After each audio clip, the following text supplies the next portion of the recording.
things will happen. So for him. The only way, I mean, if he's not on the show, Howard, I can't do anything. Right. Well, go try to figure that out, how you explain that to him. I don't understand how he doesn't understand it, but here it is, and I'll try and work through this with Eric. I'll read these out loud, and I'll tell you what I'm comfortable with. First, I will do the reading of the 10 demandments, as Eric calls them. He says, these are my demands for coming back on the show. Now, I didn't ask him to come back on the show. Nobody was looking for him. I did it. Okay, here we go. Number 1, the nickname Eric the Midget will be gone forever. Also, you cannot use the word midget at all anymore on the show. Even when he's not here? That's right. Callers can't use the word. Oh, my God. The staff can't use the word. He says, look, I know for a fact from tweeting with one of the WWE superstars that is a little person, and also from meeting and talking to Marty Kleba, you remember Marty the Midget? Yes. That I am not the only little person that hates that word and wishes that word would just go away. Okay, so anyway, that's the first demand. That's just one. That's one. Number 2. All of about me being a difficult, ungrateful, ingrate, angry, and all the time mad at the world person comes to an end at once and for all. Oh. I am sick of you and all the fans thinking that I am any of those things. That's number 2. I'll respond to each of these afterwards, Eric, if that's okay. Right. Number 3. All of the verbal abuse and bullying on the air and off the air ends. Howard, lately I feel like you're a hypocrite. Why I say that is you got pissed off and bent out of shape last week when Lady Gaga's fans were abusing you and harassing you and threatening you on Twitter. And then I read this week you got again all upset, mad, pissed off, and bent out of shape when you found out that Dak Shepard and Jimmy Kimmel were making fun of a photo that you took and sent to Jimmy. So in other words, he's saying, how can I bully when I'm being bullied and I get upset? You haven't demanded that people change. Well, you change your behavior. As I said, Robin, I will explain what demands I'm comfortable with after I read through them. I was in shock when I read this. Number 4, enough of putting me in the whack pack. That ends right away. I'm not anything like that drunk trailer park white trash Jeff the drunk or that complete nutcase that thinks he was taken in pro by aliens Riley Martin or that huge, dirty, smelly, gross, fat, scamming, high-pitch Eric. All right. Number 5. Howard, you say you have many connections? Well, I want you to put those connections to use. Oh, my goodness. And help out Johnny get me more acting gigs. I mean, 2 acting gigs in 8 years is pathetic for someone who says that he has a lot of connections. Eric the actor. Also, it would have been 10. Also, get me on game shows so I can make some extra money. Oh, my goodness. Number 6 out of the 10 demandments. From now on, nothing but outright respect when I call in. No more sound effects or talking over me while I'm trying to talk. No more taking calls from worthless, pathetic, loser-ass, prick, no-life, having hateful douchebag that all they want to do is talk about me while I'm on the air. That's number 6. Number 7. I want set call times. I no longer want to be on hold for hours. All right, number 8. I demand that I take Steve Langford's spot on the Howard 100 News team as a West Coast member of the team. Is that right? Since they have an open spot from Langford leaving, I'd like to make whatever he made a week. I would focus on celebrity news, movies, red carpet interviews, and other entertainment stuff. So he just wants Steve's job. Yeah. Hey, at least he doesn't want your job. I haven't gone anywhere. Number 9. Also, trips to Las Vegas, Disney World, Disneyland, and other places that I would like to visit. More trips up to the Bunny Ranch, also the Playboy Mansion, and what? And trips to see WWE and TNA wrestling pay-per-view and non-pay-per-view shows, UFC pay-per-view in this country. Also tickets to the remaining home games of this season for the Oakland A's and San Francisco Giants playoffs, and World Series tickets if one or both of them make it in. 2012 season tickets for both teams, tickets for both the San Francisco 49ers and Oakland Raiders. Okay, that's number 9. Wow, I can't wait for 10. And number 10, Eric, if I have it right, this is the final request that has to be met in order to make it worth returning to the show. During baseball spring training next year, we do a series for charity best of 7-year baseball or softball team with you coaching. If you want to play, there's something about me coaching. It's very confusing, and I'm not sure what that is. Okay. Now, Johnny, as Eric's representative, I am going to... Did you talk to him about these demands, Johnny? Yes, Robin, I did. Oh. What did you say about them? I said that they were unrealistic. What did Eric say? He said you. All right. So that's about as far as I was able to go with that negotiation. I'm thinking of making a counteroffer right now. All right, here's my counteroffer. If he comes back on the show, Johnny, take a note. You have a pen? Yeah. All right. I'm getting it right now. Here's my offer. If Eric comes on the show, I offer him a sandwich, and I'll lock him in a pet cage. Sandwich and pet cage. All right, first of all, Eric, let me take it seriously. All right, here we go. Eric, number one, the name Eric the Midget. That is your name. No, it's not. I don't see how It's you... the name people know you by. It's your... Sometimes people don't get to... That. That is a disrespectful, ignorant word. But, Eric, I can't prevent the callers from calling you Eric the Midget. Let's say I stop calling you Eric the Midget. Let's say I call you Eric the Actor. Okay? Let's say I agree to that. And let's say Robin agrees to it. I don't think I've ever called you Eric the Midget. Eric the complaining midget. Maybe I called you that. But, Eric, I'm pretty sure you called him that. I can't stop the world from calling you Eric the Midget. Eric the annoying midget. Do you understand that? That I can't promise you that? He can't guarantee that, Eric. Somebody may refer to you as that. Eric the loudmouth midget. Okay. Fred, stop with those now. Eric the obnoxious midget. All right. Eric, number two. The idea of you being ungrateful or angry. Listen, when you're a celebrity, which you are, people are going to have a... Listen, people bash me all day on that Twitter and on the phone. How can I mean, if people feel you're ungrateful or angry or this or that, that comes with fame. I can't stop that. Okay. Yeah. I mean, but if if we notice that something you're doing seems angry, belligerent, ungrateful, we have to point it out. Yes, Gary. Hey, can I just address something about the name part? Yes. Because, okay, so I'm looking at the Hollywood Reporter from a couple of weeks ago. Right. There's a pretty well-known executive producer of the show Alcatraz. Her name is Elizabeth Sarnoff. So they asked her, what are some things you would do if you were running TV? She said, I would have more manlyhood on The Bachelor, and I would have more Eric the Midget on Fringe. Meaning, you are known as Eric the Midget now in Hollywood. Did you know by that, a major Eric? producer. A producer? Humongous still. Now, do you want her not to be able to find you? No. Eric? No, but it's Eric the actor. I am an actor. I'm not a midget. How about Eric the Midget actor? No. Just be bold. But what Gary's point is, you've become so synonymous with that name that even if I stopped calling you that, It has a life of its own. yeah, I mean, this is a major Hollywood producer who's advocating. Howard. Yeah, He was a New York Times crossword puzzle, Eric the Midget. right. Oh, yeah, but by the way, that's something I would still have yet to get back from you, Johnny. I got it. What, you lent him your copy? Well, a fan handed me a copy, and Johnny took it, said, let me make copies of it. I'll send it to you, and more than a year later, I still have yet to get it. Hey, Johnny, I got to agree with Eric on that. I mean, listen, that's quite an honor to be in the New York Times crossword puzzle. You got to get that to him. I will get that to him. Yeah, but that's a side negotiation. That has nothing to do with That us. has nothing to do with me, though. That's between you and your agent, Johnny Fratto. All right. Now, Eric, number three, all the verbal abuse, all of this you call verbal abuse. Look, if the fans are bullying you, what can I do? Either you don't want your fame, Eric. Or you do. Number four, enough of putting me in the whack pack. Listen, what difference does it make where I put you? You don't have to associate with the whack pack. Eric, the Black Packer. I'd rather be associated with a friend that I've made named Jim from Raleigh, who is considered a regular caller, not considered a whack pack. Everyone figures you're whack pack. I'll tell you why.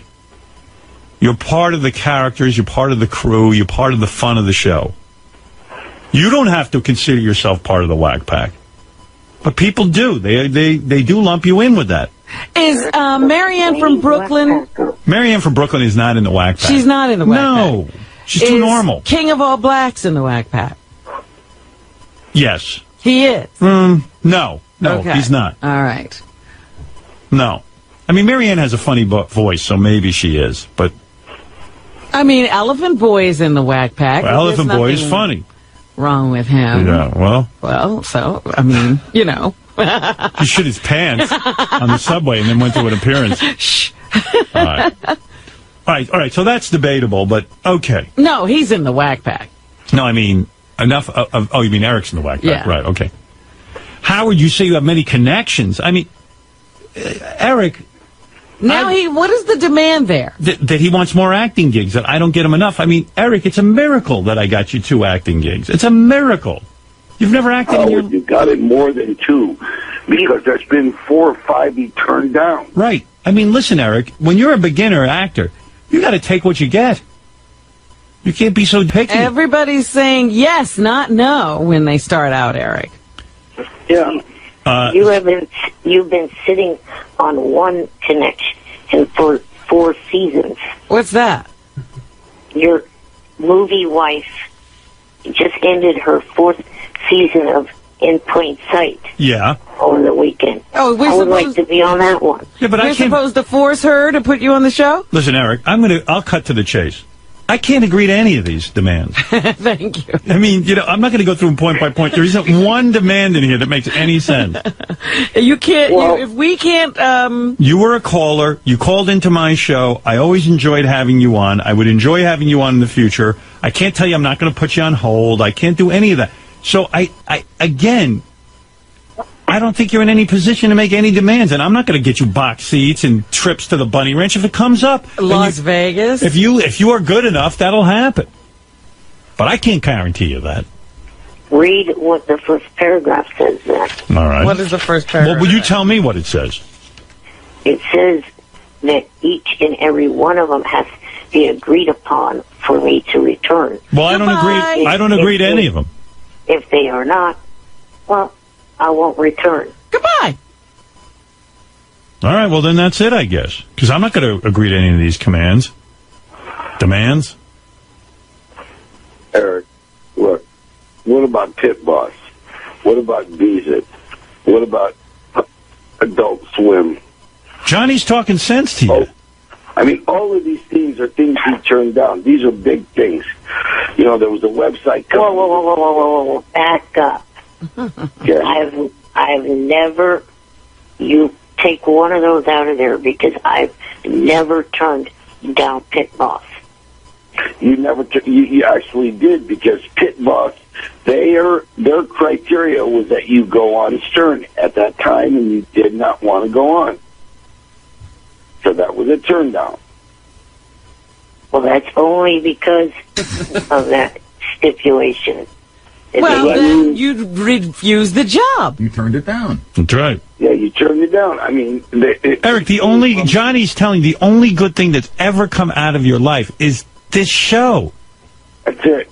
That's it. Anything that comes out acting-wise, being invited to the Bunny Ranch, it's only because you were on the show. All the I don't people care. he's met, any of it. If you don't want to be on the show, that's fine. I don't want, as you say, your health gets affected by the fans, then don't be a part of it. But if you want to be he's talking about Stern Fan Network. I told him the same thing. Tell him not to read it. I don't even read that. Don't look at it. I don't read that, You Eric. don't look at it, you don't see it. Eric, I don't read Stern Fan Network. I was meeting athletes and stuff prior to me being on this show. Then go ahead and have your life. You don't need us. Right, but don't be upset with Johnny when he can't get you gigs. It's all going to dry up. I told him right out, I can't do it. Johnny's saying in order to be your manager or whatever he is, his age There's or nothing to manage. There's nothing to manage when you're not on. You know. So you're in no position. Adult Swim, Howard. Johnny, he's in no position to negotiate. I tried to tell him that before we made the call. That, you know, the Adult Swim, he got to deal with Adult Swim.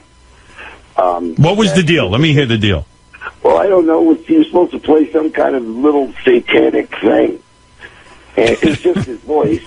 Yeah. It was satanic, and he said no, he don't like that satanic. Eric, have you ever watched the show True Blood? Devil. Hold it, Johnny. Let me talk. A cartoon devil. Eric, have you ever watched the show True Blood? Yes, every episode. Do you ever see? Me too. Do you ever see the vampires on there? They don't turn down the role because they're playing something satanic. It's a role. It's a make believe. Yeah. That's acting. You got offered a cartoon and you turned it down because you thought it was. Adult Swim. Can you imagine? So you're not an actor, Eric. Because an actor plays a role. You're not really satanic. I played a role for Don't talk too fast about that. on this show. But do you think the guys on True Blood should have turned on the role because it's satanic? Or that they're really vampires? No. So why would you turn down the role of a satanic character? He didn't like the words they were saying. What words? I don't even know. What were the words, Eric? I don't remember the lines of dialogue now because Yeah, but Eric, every line in your email to me is for you. Yeah, what words do you object to? Yeah, I mean, where are there words that you could object to? You got the foulest little mouth I ever heard. I mean, what is this? Unbelievable. And then Howard, you got to understand that he gets mad at me. And I mean, he gets mad at me. I know. The guy from voicemails. And he gets mad. I got big kids. I've got a 9-year-old and a 2-year-old, 2.5-year-old. Right. He's got a The young wife. 9-year-old wants me to throw baseballs all day at him, which I can't do. Oh. Because my ankles are killing me. Of course, you're an old My man. ankles are killing me for picking up the 2-year-old and chasing him. Yeah, he's the same age I am. I got a grandson now that exposes himself to everybody that he... Eric, in other words, let me interpret for Eric. What Johnny is saying, Eric, the guy's got a very busy life. He's willing to help you out, but you got to help yourself. You got to understand, when you turn down a major cartoon because you think it's satanic, that's like saying I turned on the role of a vampire on True Blood because it's satanic. That's absurd. Or he's not it's not even a human it's a cartoon. Yeah, it's a cartoon. Nobody can even see him. Eric, it was a cartoon you turned down. Do you understand my point? Yeah, cartoon. Am I getting through to you at all? yes, I understand that. Yeah, you need someone who talks sense to you. I'm in show business. I didn't turn down roles. Beasley, came with a wonderful, wonderful offer. There was another company that did porn that came... All right, porn I understand he doesn't want to do. That I understand. Well, I'm not talking about doing porn. It wasn't for porn to make a porn movie.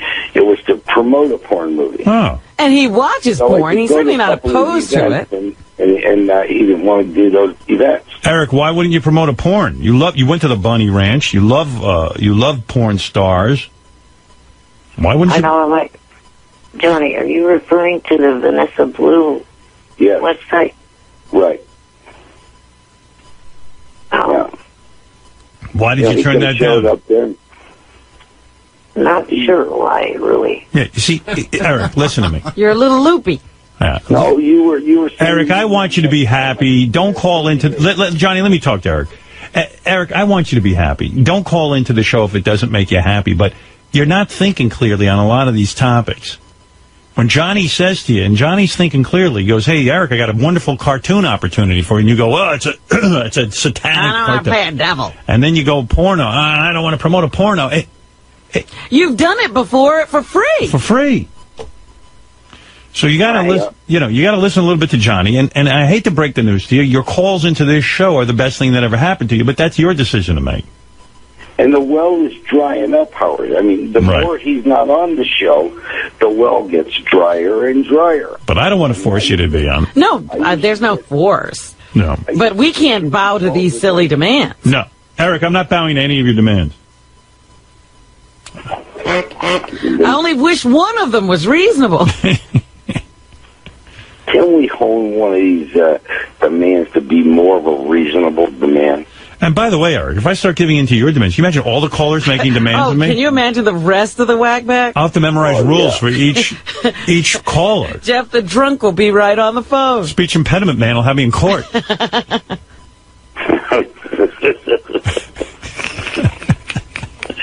Let's see what the fans think. Maybe I'm wrong. Let me hear what the fans think. Of course, I think you probably screwed up any chance of me ever doing another J.J. Abrams show. Why is that? The pirated movie. Well, what does it got to do with me? Didn't Gary just read? Your name was supposedly on the cover. Yeah, but I can't do anything about that listen, I got a letter from a woman, by the way, Eric, who tells me in the letter that what these guys do, she has a husband who knows a guy. These guys who deliver these things through the mail, they know the envelopes that these screeners go out in. They open them up, they copy them, and then they put them back in the envelopes. Right. Listen, that's got nothing to do with me. I'm an honest guy. I never would boot. What do you think? I'm going to bootleg a copy of my own movie, a movie they sent me with my name on it? I'd have to be a moron. But by the same token, why would they hold that against Eric? Right. JJ doesn't hold it. Because I'm associated with the show. There's no war going on, Eric. JJ loves me. But what do you want from JJ? He wants to be on Fringe again, he says. Well, I don't know how I would be able to be back on that show. Of course you could be back on the show. You could be another character. You could have had an evil twin. Yeah, you could be a parrot. They could put you in a cage and put a costume on you. And Howard, he got a call today from Robert Mills. There you He got a call about being on that show. What is that show, Eric? Take their money and run. Yeah, well, listen. That's what they give you $100,000. You got to hide the money from the police. Right. I told him I'll help you hide the money from the police. That's one thing I do know how to do. Yeah, Johnny should be on that show. Yeah, they'll never find Well, it. let me tell you about that, Eric, that offer. Bobby Mills is a personal friend of mine. That's right. Number two, Ralph was talking to Bobby and came up with the idea that he should be on it with you, Eric. All this comes from the show. But you don't recognize it. But listen, I can't stay on the phone any longer because I do have to take a break. Your demands are ridiculous. Your demands are being... Here, I'm going to tear them up right now. Listen to this. There you go. There you go. There's the demands. That's how Johnny's father dealt with demands. You need to ask Johnny about demands. He'll tell you. I don't think my father dealt with them like that. I think he, Yeah, you never heard you from only anyone. wish. Nobody made demands. But Eric, listen, your choice. You do what you want. I still like you, and I would always take a call from you. But you go back and think about it. I'm not going to force you to do anything. You didn't even read the third email that Johnny sent in. The third email? Too many emails, Eric. I'm not into any demands. What's the third email got to do with anything? Your demands are not met. What did you say about the third? What is the third email? The third email was kind of extending upon some of the demands. Well, they're not even... If it makes them more restrictive, your demands are not met at any level. We don't want your demands. They don't even like these demands. Yeah. I don't like these demands, let alone the third level. You're going to embellish them some more? No, thank you. Howard, the Robert Mills situation, is that a real situation to put Eric on Take the Money and Run? Right. Is that a real legit He thing asked on you the a table? question. Yeah, I'm saying I believe it is. I mean, I'm not 100% sure. I mean, You haven't been in the discussion? I'm not in the loop on that, but I know Ralph mentioned something to me yesterday about how he thought it would be cool if Eric the Midget was on with him. And I think he recommended this to Robert Mills, so I know. Unfortunately, he called you Eric the Midget. Well, that's who Robert Mills knows, Eric the Midget. You don't know Eric the actor. Yeah, you don't know that, Eric. Yeah, that's something that you got to, What am I going to say? Yeah, there's a way to do this. There's a way to do this. What do we do? He's the boss. Well, listen, Johnny, you've laid it out for him 100 times. Eric, We're not Like I told him, I said, listen to me, you guys. I got a 9-year-old. I got a 2.5-year-old. That's the uncle to his 3-year-old grandson. Johnny, these demands. Johnny, tell your client. Johnny, tell your client these demands are ridiculous. I mean, look at this demand. Eric demands to be made a Supreme Court justice if he calls into the show. I mean, that's how... It's just as viable. It's just as undoable as any of the others. But I would say that, Eric, I would take your demands to some other place. Yeah, you should go on some other show. They might be willing to put up with this. Well, Howard, can we negotiate a little bit? No. Not on those demands. So we need all new demands. Yeah, I think, here's what I would suggest, Johnny. Have your client go back and make new demands. And then we'll have a discussion next week.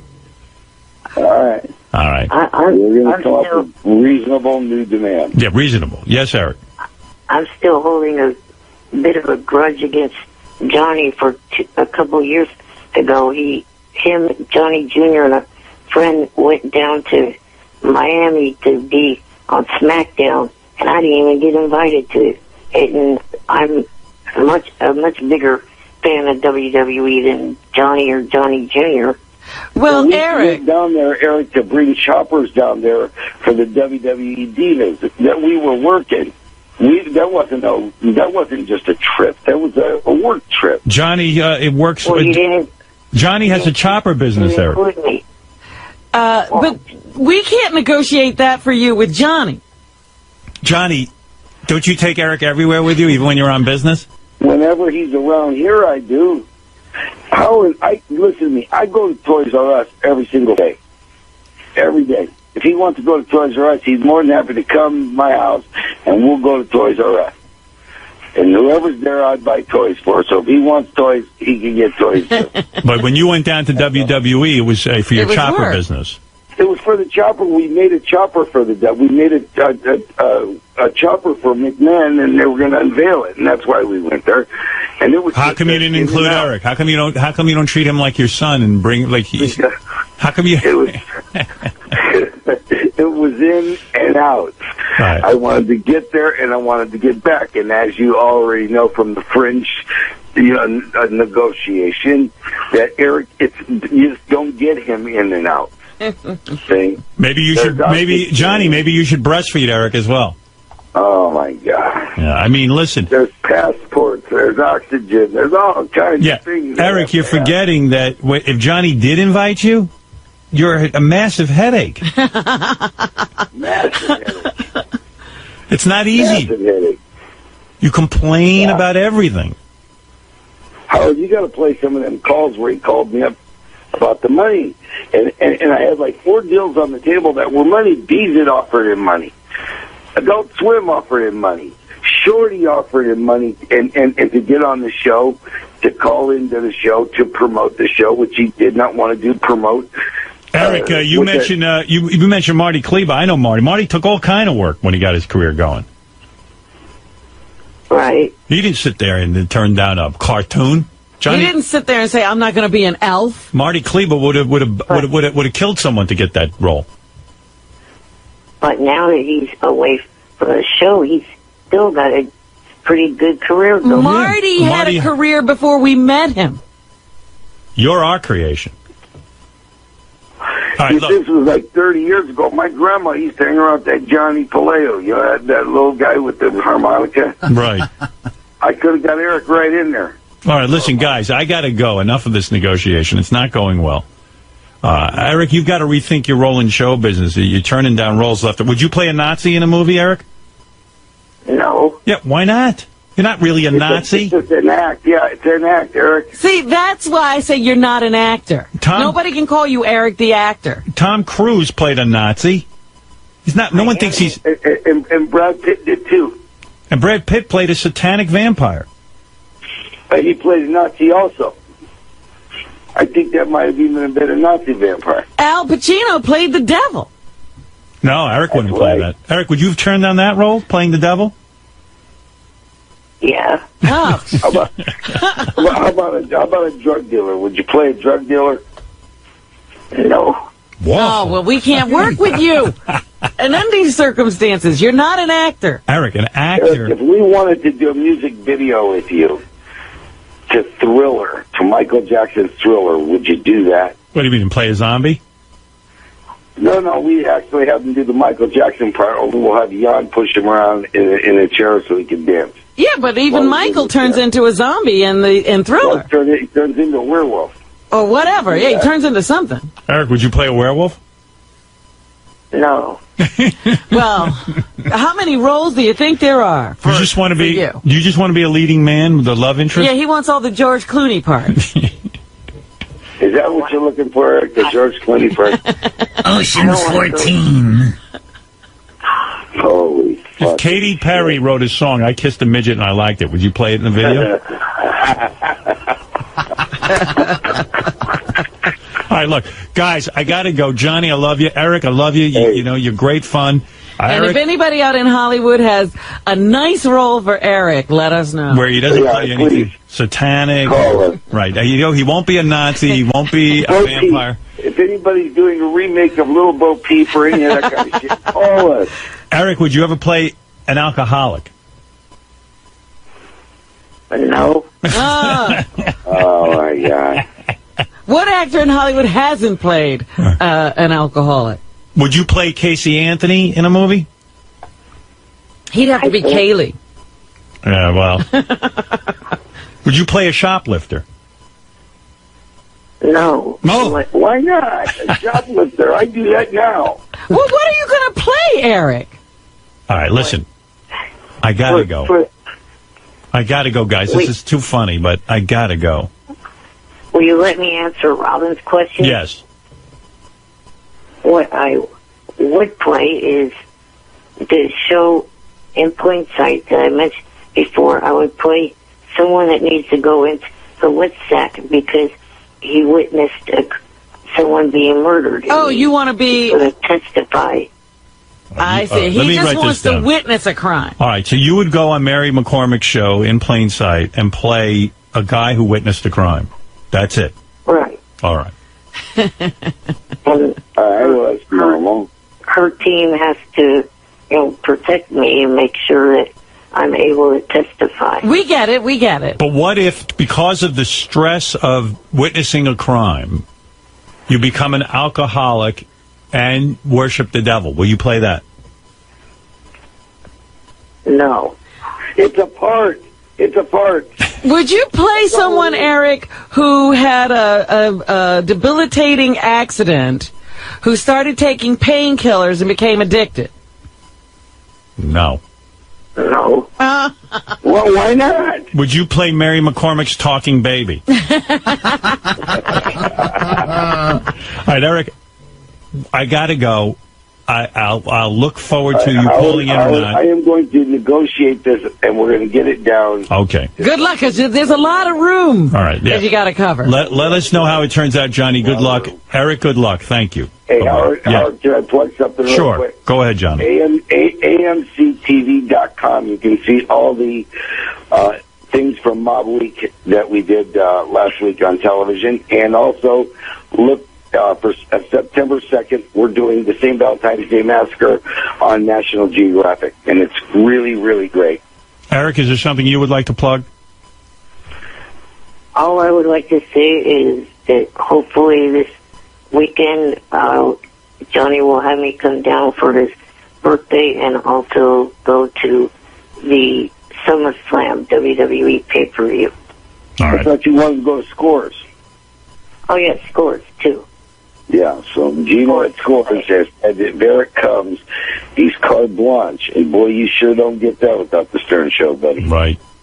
All right. Thank you, guys, and good luck. Right. Bye-bye. You got it. Right. Bye. Good luck, Johnny. Good to speak to you guys. All right, thank you. Good luck. Good luck dealing with Eric. And Eric, good luck dealing with Johnny. Thank you. Bye, guys. All right. We're the best demands ever. Yeah. I read through his demands last night. I almost fell off my chair. Eric, the retarded whack passer.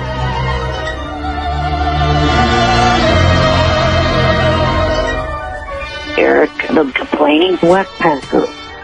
It was basically take away anything fun about my appearances on the show, Right. Eric, and then the give me a lot of stupid- stuff. That's pretty much it. All right. We'll be back right after this. Eric, the Hey, Eric. You know, I'm an amazing guy, Eric. I'll tell you why. Okay. No matter how much abuse you heap on me,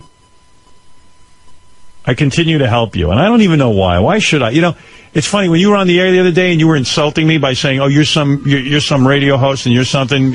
In 8 years, you've only got me 2 acting jobs, which I think is an amazingly nice thing I've done for you. For a guy who doesn't act.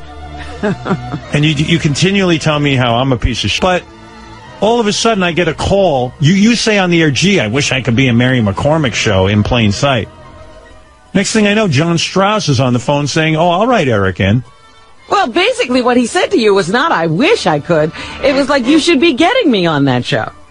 Who else in your life gets you anything but me? You're not even the least bit nice to me. Well, it's funny you use the word abusing you. Yes, you're abusive. I don't get that on my end. That's true. From you and your fans. Again, we can't take responsibility for what audience members or listeners write, Eric. And Robin, get it right. I am an actor. I've been acting for 8 years on this show. Acting what? My real personality is nothing like what you are hearing now. Oh, come on. I'm fucking retarded. Eric, this is so you. It's not acting. Besides, Eric, how are you? Oh, John, hi. Hold on 1 second here. I'm in the middle of a discussion with Eric before I let him on the phone. We're arguing with Eric. We're in the middle of an argument with Eric. Eric, how are you an actor? I say to you the other day, would you play a bad guy? And you're like, no. Yeah, you won't be a drug addict. You won't be a criminal.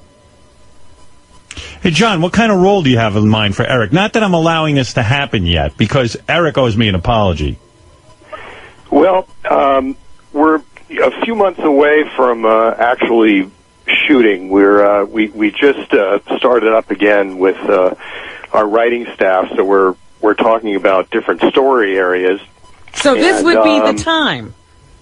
This would be the time. You know, I really just I had heard the list of demands last week and thought, I called Mary and, we discussed it and thought, well, maybe we could make some arrangements to Eric to have you on for... But did you hear he won't even play... Hey, listen to this. Hey, Eric. Yes. Would you ever play a stalker? No, because I've been accused of that in real life, and I haven't. All right, so you don't understand that no one would think you were a stalker. It's a character you play. But I've already been called a stalker by but so what? the show. What? All right, let me ask you this. Would you play a person who killed a dog? As much as I love dogs, I'd have to say no to that. Okay. Would you play a crystal meth addict who watches kiddie porn? Probably not. Mm-hmm. Would you play a little person who hides in a diaper hamper at a daycare center? Because you get off on looking at little children. Again, probably not. Would you play a member of Al-Qaeda? No, I don't think that it would even fit. What do you mean it wouldn't fit? We put you in a turban, you're a little sheikh. Right. Would you the world's smallest Al-Qaeda member? You will not play that? No. Would you play a United States senator who gets caught blowing a Spanish gardener? No, I would not. There you go. He won't play anything. I mean, this was John's list. Would you play a gynecologist who takes pictures of Mary McCormick's vagina and then puts it on the internet and is accused of being unethical? Because that's a major thing they're thinking about. I don't think so. Well, then you don't get a part. John, would you play... Eric, would you play Mary McCormick's vagina? Talking vagina. A talking vagina. Would you be the voice of her vagina? I don't think so. I mean... Would you play a person who doesn't recycle? who's like the law is you have to recycle, but you will not recycle?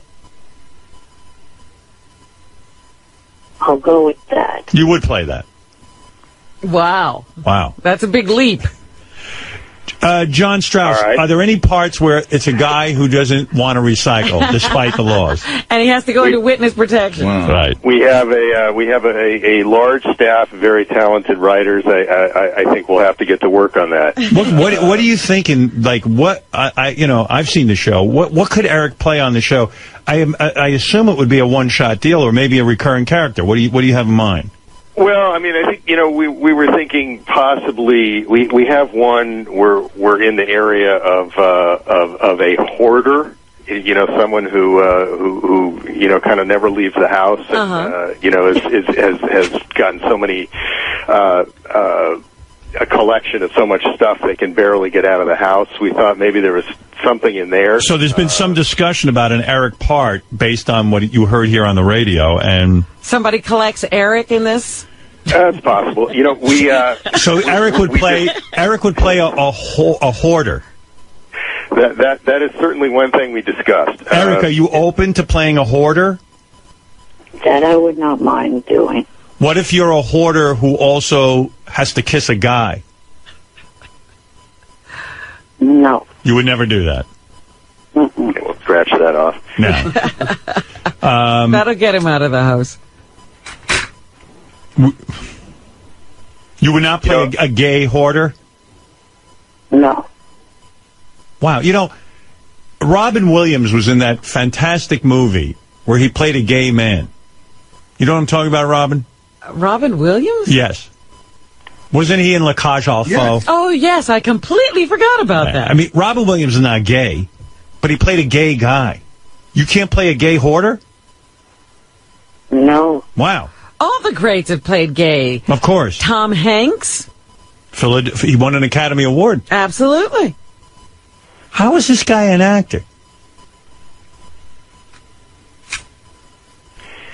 Some of the parts that Eric, these people don't really come from the cream of society. Right. People who end up in witness protection. I mean, over the life of the show, there's been drug traffickers and diamond smugglers and counterfeiters and he doesn't even understand. But he doesn't understand that. Would he be a cross-dresser? Will you be a cross-dressing pot farmer?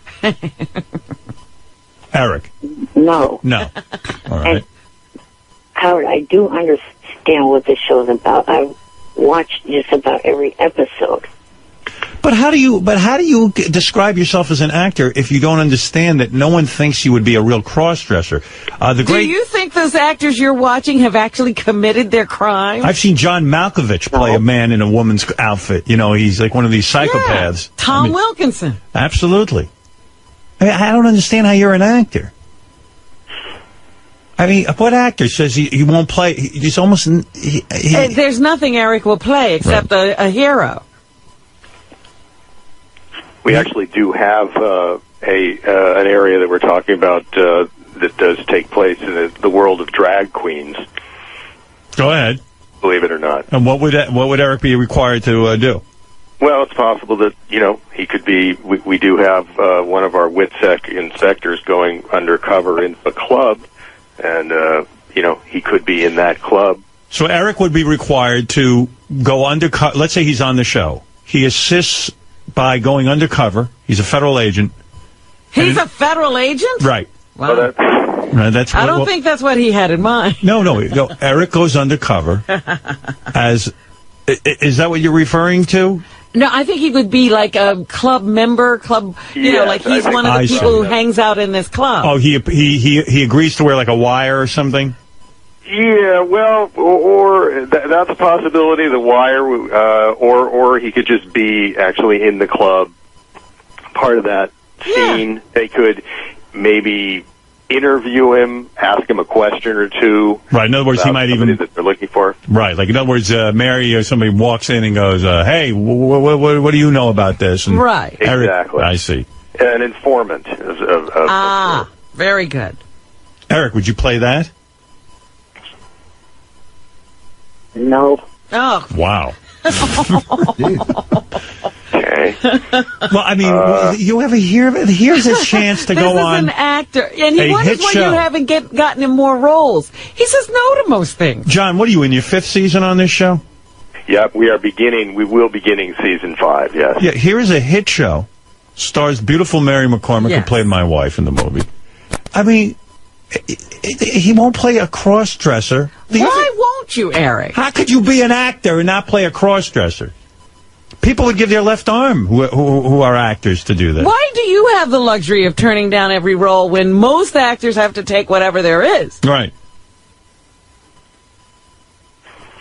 Just don't feel like playing someone like that. Mm-hmm. Then you're not an actor. Do you understand that? You can't pick and choose. I feel that as an actor, if you take a role that you don't like, you're not going to perform well. And if you take a role you do like, you're going to give it all you got and do a good performance. Would you play a white supremacist? No. How about a hitman? Would you play a hitman? I don't know how that would work. I mean, You kill people. I've never seen a hitman that's a little person in a wheelchair before. That's what makes you unique. Right. What a Nobody plot line. What, you think little people don't kill people? Hey, Eric, can I ask you a question? Considering all the things you said no to, what was it about the role that allowed your head to explode that you liked? Well, that was kind of hit on me after I accepted it. I couldn't really back out. Oh. So you would have turned that down? They came up with that after I had said yes. Right, but I'm saying if you would have known in advance that your head was going to explode, would you have turned it down? I don't know if I would or not. How about, would you play a guy who lives in a cuckoo clock? I'm serious. I don't see how that could even fit into that show. Right. Well, Con John, man? would you play a con man? Someone who rips people off? Yeah, I would go for that. No. John, do you see him with many lines or just like 1 or 2? I don't think he can handle more than 2.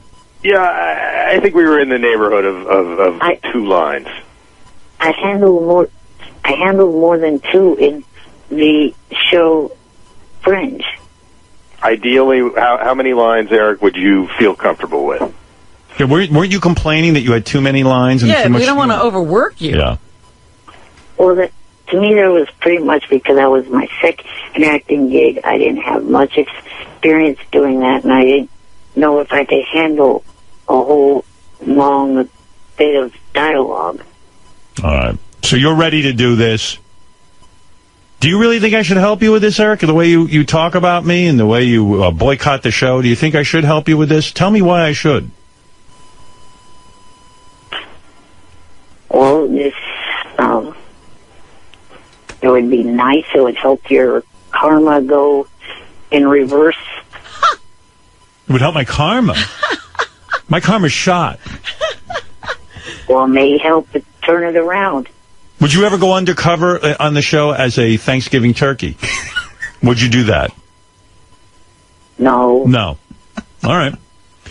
So, listen, John, you're a nice guy. John Strauss, executive producer of In Plain Sight. The guy's a super talented guy. Do you know he wrote the movie Something About Mary? Really? That's One correct. of my favorites. And you also wrote the incredibly huge phenomenon, which is the Santa Claus movies for Tim Allen. Is that correct? That is correct. There's a guy, Eric. So this is a very talented man, Eric. Right. You going to go on the set and act professionally, or are you going to moan about everything? I acted professionally on the 2 sets that I've been on so far. Yeah. And John, you have something in mind for him. Yeah, we have a few different things. I really just wanted to, to see what kind of latitude we have, and Not much. Now you know. Yeah, a little on the narrow side. Why don't you write apart from a man who thinks he's an Ewok from the Star Wars movies? Eric, are you good with that? Would you play a guy who believes he's an Ewok? I guess I'd go with that. Okay. You have to get into the costume. You would dress up as an Ewok? Well, those Ewok costumes, no one sees who's in them because they Right. Right. That's correct. cover the face and everything. That's right. You would be an Ewok, but it would be you inside there pretending that you're an Ewok.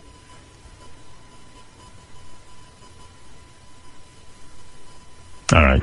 I'd have to think about that. All right. Nice. All right. All right, so in review, Hoarder, we're okay with. You're okay with Hoarder? Yes. All right. Con man. Con Man, where did we leave it on the cross-dressing bar? No. Oh. No? You understand that doesn't make you a cross-dresser if you play one. I know that. Okay. But why won't you do it? Just something I don't feel like ever doing in my life for any reason. Oh. And Hitman, we thought was unusual, but that was a possibility. Right, Eric? Yeah. Oh, okay. Okay. John, it was a painful discussion, and yet we did learn a few things. Good luck. Moved a little ways down the field here. John, I don't know why I must be out of my mind, but I'm going to sanction this. Eric has threatened me. He has told me he won't do the show He's anymore. boycotted us, He's yes. boycotted the show. He sends me lists and lists of demands. There's no reason on earth why I should do this for him, but I'm going to yet once again because I'm a nice guy. Well, I've enjoyed listening to Eric on the show, and I did hear the list, and we thought if we could do our part to... And who knows, John, maybe Eric will even thank you for the opportunity. I think he thanks other people. He just doesn't thank us. Maybe he'll even thank me, but I'm not holding my breath. You know what I'm saying?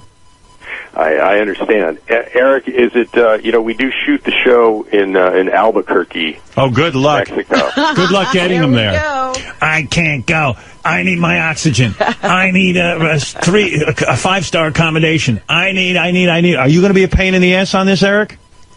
I've never said anything about needing 5-star accommodation. Okay.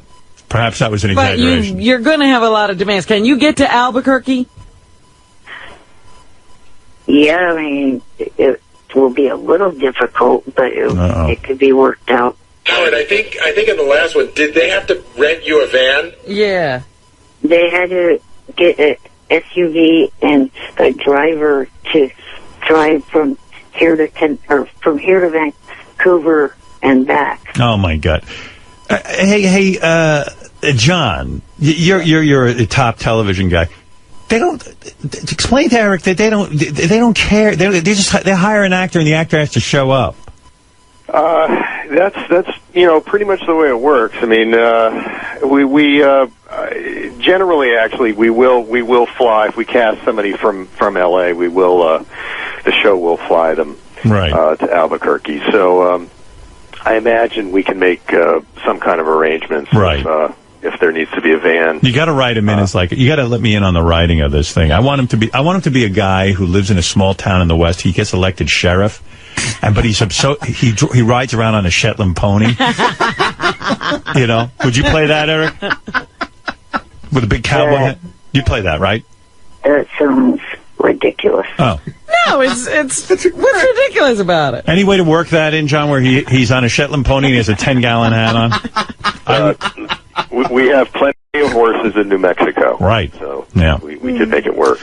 So homeless person was one other, that was another area. Would you play a homeless person, Eric? It'd be the second time I've done that, so sure. Sure. Okay. I think you're getting typecast. Right. By the way, the show is called In Plain Sight. It stars Mary McCormick. John Strauss is the executive producer. I've got Eric on the phone with the executive producer of a TV show. Most actors would give But you don't do that much for him. I don't do anything for him. Will you admit that I'm a great guy? Repeat after me, Eric. Howard Stern is a great guy, and I love him for the opportunities he gets me. Howard Stern is a great guy, and I love him for the opportunities that he gets me. Thank you. Wow. Well, thank you. Even if I put the words in your mouth. Finally. And I'm sure that, John Strauss, I want to thank you for even paying attention to Eric and his acting. And when can we expect to see this, if all things go well, John? It's going to be a while. We start shooting again in January, so we'd probably be airing, in next March. So we've got some time to iron this out. All right, good. And I can certainly come back with some lists. Yes, Eric. Right. I figured that it would be a little while, given the fact that Mary McCormick's pregnant and probably going to be delivering soon. That is correct. Right. All right, Eric. Thank you, Eric. Thank you, John. And I'm going to keep a close eye on this situation. And if it happens, it'll be a miracle. Yes. All right. Thank you, Eric, and thank you, John. Thanks. No problem. Right. Bye-bye. Well, there's. By the way, Eric the Midget, congratulations on Peter Dinklage winning. Is that like Eric winning? I think Eric liked that. Am I right? You do like it. But I don't like what you called me. Oh, Eric the Midget. After 9 years, you would think by now you would learn. I thought you weren't calling us anymore. I decided to call today because 9 years ago today was my first call. Oh, it's our anniversary. We're celebrating your anniversary of the show you don't call anymore. How do you know that 9 years ago was your first call? Do you have a calendar of sorts? No, you can find that information on the internet. I see. So somebody alerted you to that. It's on YouTube, it's on Wikipedia, it's on a lot of different websites. Well, then, happy anniversary, Eric. I got real quick on the Eric stuff because I got a lot to get to, and Tony Bennett is coming in, but I got a long, I won't even play it on the air. He wants me to play it on the air. A long tirade on our voicemail about Kelly Clarkson, and that I commented on her weight, and that I'm ugly, so why should I comment on the weight? And I'm what makes people anorexic. Listen, Eric doesn't understand. First of all, I remember Eric took the IQ test. He had like an 88 IQ. Yeah, No, 90. 90, okay. So I realized I'm arguing with a guy who's limited. But, listen. I'm quite sure that was many, many points lower than my real IQ. Well, regardless of that. Within 3, how many people have you had with? Well, 5. Well, there you go. All right. Why is he so sure that it's lower than what it should be? Because even the testers said that Eric was at a certain disadvantage because of his handicaps. That there were certain skills you needed physically. Yeah, some of the things you had to physically do something, I guess. Or it's hard to fill in with a pencil, the little dots. Well, he also didn't. This is a live test, and there were some blocks and stuff you had to move around. Is that what it was, Eric? Well, there was one of them. I was doing pretty good on that till a certain point. No. Anyway, Eric, congratulations. But Eric, what he didn't understand is I said this girl has turned into someone who appears, even in her appearance, not to care about show business. That, yes, a heavyset girl can make it in show business. It's not all about looks. But it would help. When you're a teeny bopper kind of appeal, you're supposed to have a certain look in show business. It helps.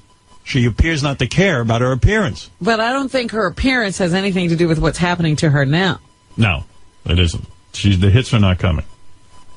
She decided to run her own career, and she ran it right into the ground. She's got a CD coming out in about a month or 2. No. Well, let's hope that's the comeback. But Eric left a 2-part voicemail berating me about Kelly Clarkson. Eric, I got to move along because I'm running slow, but good to hear from you, and happy congratulations on your anniversary. Right. Thank you. Right. All right. Happy anniversary! Happy anniversary! Happy anniversary! Happy anniversary! Right. All right. Yeah, I mean, the voicemail was insufferably long. You have no idea. There's a couple of things going on. There was a PGA event. Someone got out of Baba Booey. Oh, yeah? PGA events are the perfect place to get out of Baba Booey because they whisper. And they're very quiet, yeah. Right. So this one came out pretty loud and clear. And so now Sendon over at 16, a chance to tie Justin Rose with this birdie. Roger, this is not that tough a putt, is it? Well, it's a little over 25 feet. I mean, I'm not saying he's supposed to make it, but... Right. No, it's not overly difficult, but... Because they're all whispering in the Baba Booey. Right, and you're definitely, the guy could have been about to take his swing. You're definitely not supposed to say something then. I wasn't watching the Mayweather... But let's go to the phones because I see that Eric the actor is up. Eric the actor, welcome to the Intern Show. We haven't spoke to you in a while. I've loved you on the Fringe. Good afternoon. Thank you. You're welcome. What's going on? First of all, speaking of interns that screwed up, Yeah. Monday when I called in the female intern, I said who I was, and she said, "Oh, you got to call the 1-888-9 number." I'm like, I have not had to call that number being a regular caller since they got to Sirius. Why are you telling me I have to call it now? What'd she say? She said, "Oh, okay, and then I'll put you through." And then one of the male interns gets on and says, "Mary Ann?"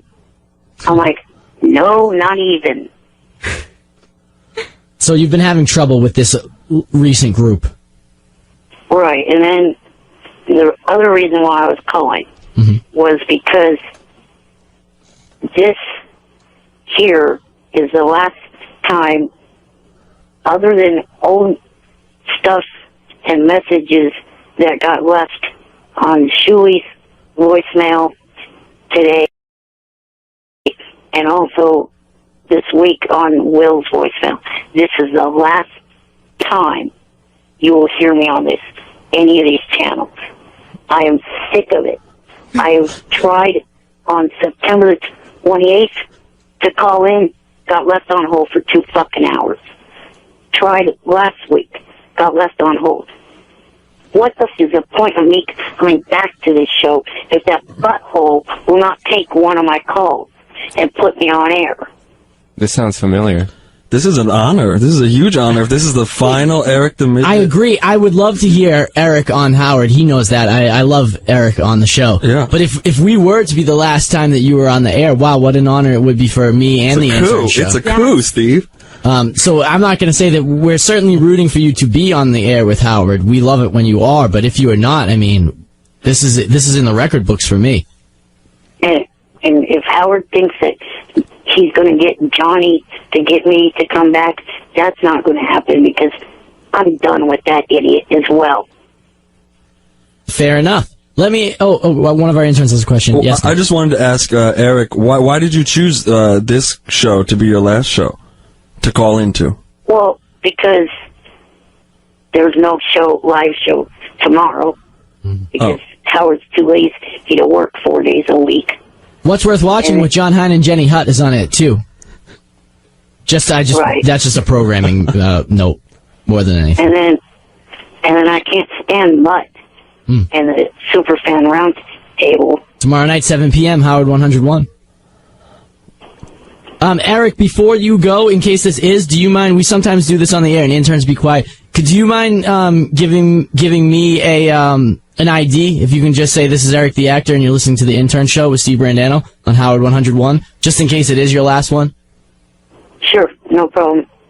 This is Eric the Actor and you're listening to the Intern Show with Steve Brandano. On Howard 101. On Howard 101. Bank it. Maddie's got it. All right, Eric, we're rooting for you to be back on the air. We really are. But if this is your last time ever, thank you. The only way that I will come back is if Howard apologizes to me for keeping me on hold when everybody seems to want me back. All right, I would certainly pass that message along. Thank you. You got it. Hey, any last advice for the interns? You deal with them a lot. Any words of wisdom? Realize who's on the call when you pick it up. I get it. Recognize. All right, my man. Thank you very much. Thanks, Eric. Yeah. No problem. All right. Live long and prosper. Thank you. What an honor. Well, I mean, that would be amazing, right? I feel the love. That was very cool. Throwing people under the bus since 2005. This is Howard 100 News. Don't make Eric the Midget actor angry. Get out of his way, especially if you happen to be one of the most successful social media companies in recent history.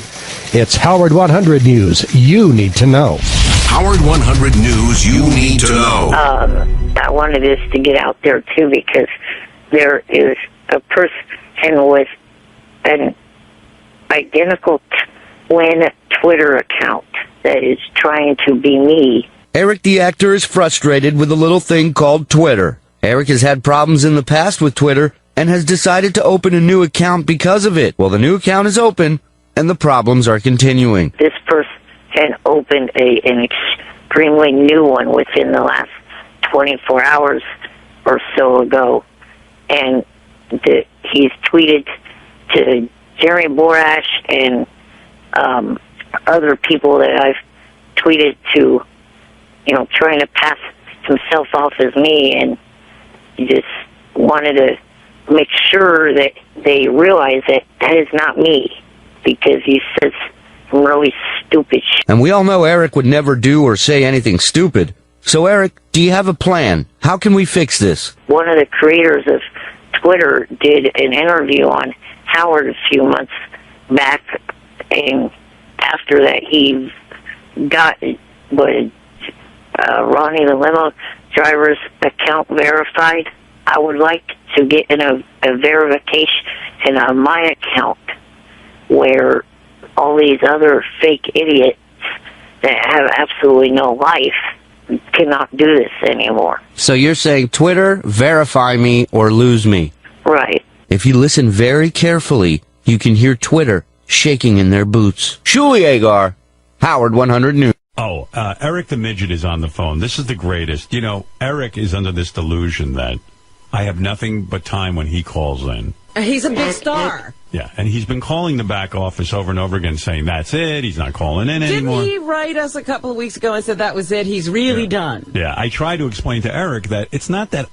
Listen, I like Eric, and I like to take his call when I can. And I understand his frustration. Sometimes he's on the phone for 4 hours trying to get on. But nobody keeps him on. Right, he should just hang up if he has something to do. But he doesn't have anything to do. Right. Poor thing. Eric, hi. Yes. Did you hear what Robin and I were just saying? That you don't have to hang on the phone when you call. And you could try, and if you don't get on in 10 minutes, to hang up. It's so simple. It would ease your frustration. Of course. I would do that if I didn't have anything to say. No, but we aren't taking your call. Right. In other words, take the attitude that, like, let's say you have something to say. And you say, hey, I want to call into the Stern Show. And let's say we don't pick up after 10 minutes. You say, okay, I gave it a shot. Didn't work. Maybe I'll try later. Right. What about that attitude? So simple, right? That's reasonable. What do you think? Yeah, I guess, but I'm not under any delusion. I'm not a delusion. No person. No, you are. No, I'm not. Do you ever listen to your own voicemail? It's insane. Here, wait, listen to this. Is Eric. Eric, listen like it's not you, okay? If you can. What was that noise? Did you just expire? No. Eric, listen to your own voicemail to me, and then comment, but pretend it's not you. Listen. Hey, Gary. I'm leaving this message in hopes that maybe, unlike all the previous messages I left on Will's voicemail and also on my calls of the last month or so, that this message would not get ignored. And that I would receive a call in the morning during Wednesday's show. I've been trying to be a part of this show for the last month. I have come back. Remember, back at the end of July, Johnny reluctantly got me to come back. I had no intention of coming back. I would still not have made one call. Why does everything in your life have to be either or? You can know come what's back. funny to me? Yeah. He reluctantly came back, and we won't even let him back. Right. now he's screaming, why do you guys want me back? I came back, and now you won't even pick up. Eric, listen to me. I hate to tell you this. You're a caller to a show. So if you don't get through, don't get angry. Just hang up and go on with your day. This is crazy. Try tomorrow. Or don't. If you really want to talk. First of all, are you back on the show or not? Yes, but not on a regular basis like I used to be. Right, because a lot of times I get too busy. And Eric, we're only doing... No, not only that. I'm not actually calling in on an everyday basis just like I used to. Right, which is fine. Whenever But, you know, we're doing fewer shows. That's and right. they're pretty jam-packed, these shows. There's very little time for nonsense. Maybe it wouldn't be jam-packed if you worked 4 days a week. That's right, but I don't want to. There's a thought. By the way, all of December we will be on 4 days a week. Maybe you'll get on. Yeah, we might need you. All right, Eric, listen. I tell you what, I'm not going to keep you on too long, but a couple of weeks ago I did want to speak to you. Oh, yeah, you had something. Well, now I got something new for him because he blew it on this one. They were looking for a guy to manage the bunny ranch. What? Yeah, like to be the ambassador. So I had said to them, hey, what about Eric? He loves the bunny ranch. He'd have to relocate. I mean, I think he'd actually have to live there. Oh, my God. But he'd get laid every day. It was Eric, you didn't get in touch with us? Yeah, so I tried. Then it was at the point where he wasn't talking to us. So I said to Gary, no, tell him to call in. I got the perfect job. He didn't call in. Wow. And that's it. Well, Gary never told me that. Yeah, because Gary said Eric doesn't want to come on the air anymore. You see, so don't put that out there. Just kind of be a guy. When you can call in and you get through, and if you don't get all pissy. Look at what you missed out on. Acting like an angry woman. All right, forget that job. I got another one for you. You ready for this? Okay. All right, listen to this one. I get a call the other day. Someone says, is Eric really an actor? I said, yeah, he wants to act. So you know the girl who played my wife in the movie? Yes. Mary McCormick. Right. She's got her own show. He knows that. Yeah, I asked to be on it a couple months back. All right, so guess what your hero Howard, and please call me Hero. You want a name change. Yeah, I'm Howard the Hero. So listen to this, Eric. They wrote you a part. Wow. Just like this. We've been in touch with the guy. That's what we've been working on. 4 lines. Yeah, you got 4 lines. Should have told him what he'd be playing? Yeah, and by the way, tell him the guy who arranged all this and all that, too. It's the guy who's a showrunner for the show In Plain Sight. It's a guy. You know what a showrunner is? I've heard of that position. The position is he's the whole deal on the show. He's like the producer, right? He's everything. He writes, he produces. The producer blows him, okay? Ooh. Showrunner. You need a good showrunner. He's the man in charge. He's the man in charge, that's right.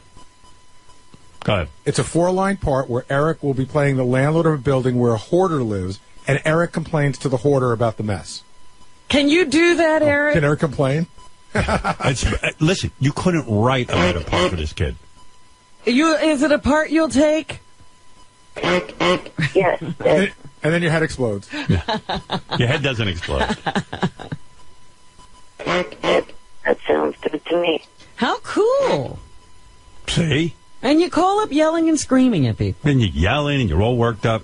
Meanwhile, behind the scenes, I'm working for you. The only reason you're getting this chance is because I know Mary and I know the guys, and they're willing to put you on. Right. You also know a lot of people that are involved in TV shows. How about thank you before you start begging again? Haven't heard one thank you. Yeah, he's already about to tell you what you didn't do for him. You haven't done enough. Oh, my God. Eric, I don't do this for anybody. Excuse me for bypassing that. Thank you. You're welcome. Was that a thank you? No, he hasn't done it yet. He said, forgive me for my bypassing. So he still never thanked you. Excuse me, but he hasn't thanked you. But I do forgive you for bypassing the thank you. Now. Thank you for that. All right. You're welcome, Eric. Beat it out of him. Yeah. Now, when is Eric required to go to work? I mean, I know they got to deal with him. Well, the guy said, he wanted to know what to do next. I see. So, Eric, what is the best way? Is Johnny still your manager? Is there a contact person?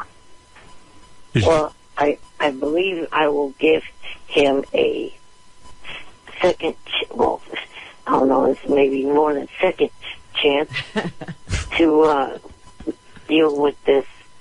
And, this will smooth things over between Johnny and I if he gets this done. All right, so Johnny and you have not been speaking? Really? Not really. And so you will call Johnny and say, Johnny, will you handle this particular job for me? Yeah, hopefully he's awake now listening to this. I see. Of course, who knows, he's probably out on Ambien at the moment. All right, so Eric, now Eric has management how would problems. you like us to proceed? Well, if you could have Will email contact information to Johnny, and then Johnny could talk to this person. I'll tell you what. How about we email you the contact information and you get in touch with this guy, or Johnny get in touch with him? I'll send it to you right now. Yeah, because we don't even know if Johnny will take your calls. Right. We have no idea about this. Yeah, Johnny might have had it with you. Right. You are a bit of a pain in the ass. I don't feel that way. Well, you haven't been on the dealing end with you. And by the way, this isn't carved in stone in any way, because I said to the guy, I think they shoot in Arizona. Right. And I said to the guy, listen, New Mexico. New Mexico. Right. I said, you have to understand, with Eric, it's not easy to get him from A to B. It's this whole Right, thing. there's always logistical problems. He said, we'll do our very best. Wow. So there is stuff to be worked out here. Oh, yeah. There's plenty of opportunity for this to go wrong. You got to rent a van. You got to hire a driver. What about, or will he fly? You got to pay his credit card bills. What about the oxygen tank? Yeah, there's a lot of stuff going on. Shall we get an ambulance? Yeah. So, what is the name of the show? I forget. In Plain Sight. In Plain Sight.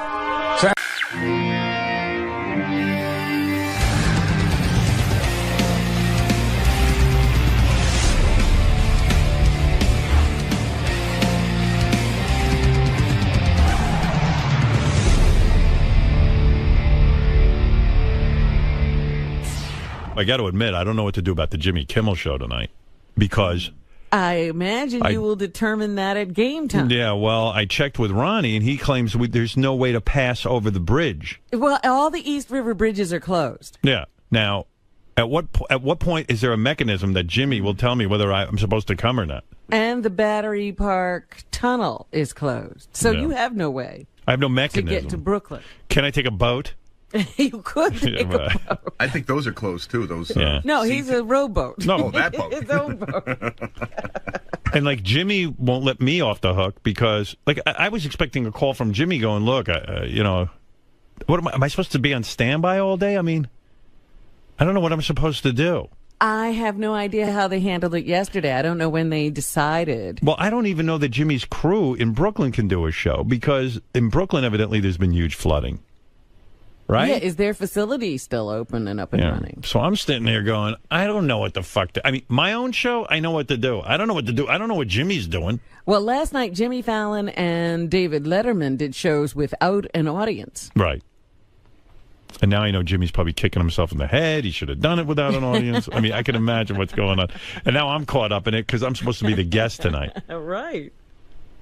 But Tracy Morgan lives in Brooklyn, so I think he'll be able to get there. So he's set with Tracy. Does he really live in Brooklyn? I believe he does, actually. I know he used to live in Brooklyn. A lot of people say they live One would hope he got out. But, so I don't know, what am I supposed to do? Now I'm just waiting to hear from Jimmy, because... And what mechanism does he... Believe me, I would have already canceled. I don't sit and worry about other people, but Jimmy's my friend, so... I mean, literally, he's probably one of my few male friends that I actually sit and talk to and confide in. Who doesn't get on my nerves. Oh, and he wouldn't dump you because you didn't make it. No, I know that. So I wanted to come through for him in the worst way. Yeah, they were running a promo. Did you see that promo? No. Oh my God. And he's highlighting the people he was going to have on the show, and they have.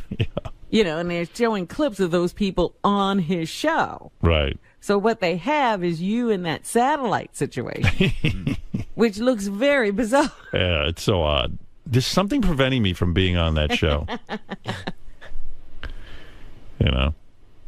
I feel bad for him. I know he put a lot of work in, but I know they've been preparing for this for months. Mm-hmm. Oh, and he was so excited. Yeah, because they don't usually take his show on the road. So I think the worst of the hurricane is over, but was it technically a hurricane, Robin, though? It was technically a hurricane, and then it hit land in Atlantic City at about 7 or 8 o'clock last night. Mm-hmm. And once a hurricane goes over land, it loses power. So did it lose power? Yes, it did. It did, okay. So it wasn't even a hurricane. It was a hurricane, and then I think shortly after that it got downgraded to a tropical storm. What up? Balearis is here if you want to talk to him. No, it's enough of Balearis. He's got his hot girlfriend, too. Yeah, hot girlfriend. You can talk to her. I can finger it. What is Balearis going to tell us? Is the storm over? Does he know? I don't know. I'm assuming he does. Well, he has his charts and models. I saw an excellent documentary last night on the hurricane. This girl is in a house, and it uproots. And she just lifted off the ground. Lifted off the ground. She winds up in a place called Oz. Oh, stop it. That's not a documentary. No, it is. It looks so scary, but it was fun because Ronnie was in it, but he didn't have his walkie-talkie. He just carried a big lollipop. It was great. I never saw this show before, but it's what happens during a real hurricane. I was nervous. Sounds very realistic. We represent the Lollipop Guild. The Lollipop Guild. Where is John Balearis? I'll ask him real quick, and then I got to take another break. I'm way behind. By the way, am I the only broadcaster who showed up at Sirius? I mean, where's Oprah? Where's Eminem? But then again, where is Oprah and Eminem on any given day? Yeah. Ghost town. Yeah. So, John, the big question is, because you panicked everybody, including my wife. Rightly so. Well, our whole staff. Rightly so. All right, the planet is still here, though. You were predicting the apocalypse, but okay, rightly so. A lot of people are suffering. Well, subways flooded out. That has never happened. That is true. Floodways. West Side Highway. Is it over now? Yeah, it's over. We have one more tide cycle this morning. That will be moderate flooding with that. So maybe along the west side, east side, it may just come up or breach a little bit. Now, nothing like last night. Help me out here. Jimmy's taping in Brooklyn. Jimmy Kimmel show. Mm-hmm. I'm supposed to be on tonight. Am I able to get to Brooklyn? Well, they're not going to have a high wind restriction on the bridges, so the bridges probably will be okay. The only problem is the flooding that has taken place. That's what I mean. Is it closed? Or what am I supposed to be doing here? Well, I would suggest that he cans the show. Well, no, he could do the show. What is it, Ronnie? Every bridge and tunnel except for the Lincoln Tunnel is closed right now. Right. Does Balearis know what he's talking about?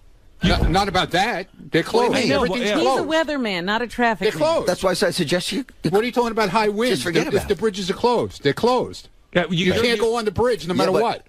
Right now, but I'm saying at I don't know if they're going to open it. At noontime, when the pressure gradient relaxes... So what am I supposed to do? Stand by and wait to see if I'm going? Yeah, I mean... So do I keep Ronnie here all day? What do I do? I said... The winds will relax this afternoon, so I think the bridges will reopen. But how will I be? What is it, Ronnie? I don't think it's because of the winds or anything.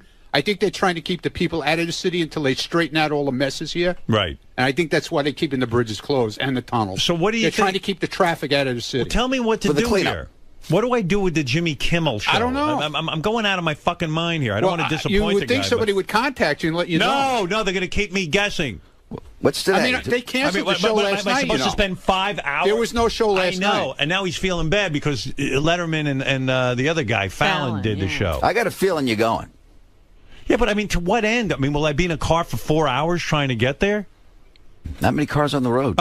You know what, John? You're not giving me the answers I need. I said you're going. Okay. You may have some delays wherever the cleanup is, but for the most part, you're going.